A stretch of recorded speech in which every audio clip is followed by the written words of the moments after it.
رئیس جمهور آمریکا که ارتش ما قوی‌ترین ارتش ইরানের ইতিহাসে এক অপ্রত্যাশিত মোড় এসেছে। দেশটির সর্বোচ্চ নেতা আয়াতুল্লাহ আলী খামেনি নিহত হয়েছেন, এমনটাই সরকারি আন্তর্জাতিক বিভিন্ন সূত্র নিশ্চিত করেছে। রাষ্ট্রায়ত্ত গণমাধ্যম জানিয়েছে, খামেনি দেশীয় সময় শনিবার সকালে তার অফিসে অবস্থানের সময় যুক্তরাষ্ট্র ও ইসরায়েলি বাহিনীর যৌথ হামলায় নিহত হয়েছেন এবং তার মৃত্যুর খবরের পর তেহরানের আকাশে কালো পতাকা দেখানো হয়েছে।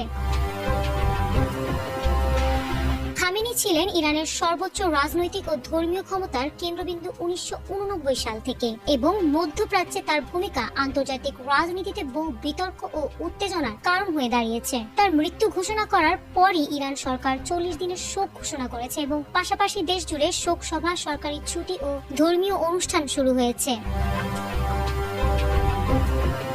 রোববার সকালে খামেনির নিহত হওয়ার খবর সরকারিভাবে নিশ্চিত হওয়ার পর আইআরজিসি এক বিবৃতিতে জানিয়েছে, আমরা একজন মহান নেতাকে হারিয়েছি এবং তার জন্য গভীরভাবে শোকাহত। মানবতার সবচেয়ে নিষ্ঠুর সন্ত্রাসী ও জল্লাদের হাতে আমাদের নেতার এই শাহাদাত প্রমাণ করে তার ব্যক্তিত্ব, নেতৃত্ব এবং দেশপ্রেম তাদের জন্য আতঙ্কজনক হয়ে উঠেছিল।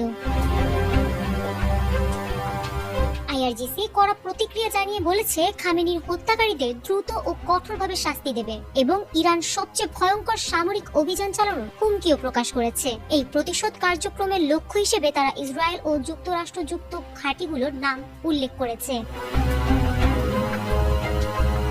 ইরানের প্রেসিডেন্টও খামেনির হত্যাকে একটি বড় অপরাধ হিসেবে আখ্যায়িত করে বলেছেন, এই অপরাধ অপ্রত্যাশিতভাবে উত্তর ছাড়াই থাকবে না এবং এর পরিণতিতে আন্তর্জাতিক প্রেক্ষাপটে উত্তেজনা আরো বাড়বে।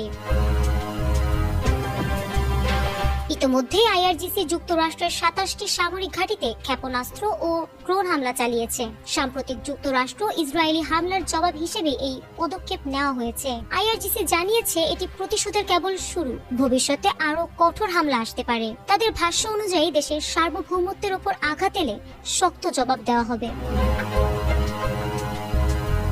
তবে যুক্তরাষ্ট্র বড় ধরনের ক্ষয়ক্ষতির কথা এখনো আনুষ্ঠানিকভাবে নিশ্চিত করেনি। বিশ্লেষকদের মতে পাল্টাপাল্টি এ হামলা মধ্যপ্রাচ্যে নতুন করে অস্থিতিশীলতা তৈরি করেছে এবং পরিস্থিতি আরো জটিল হয়ে উঠতে পারে।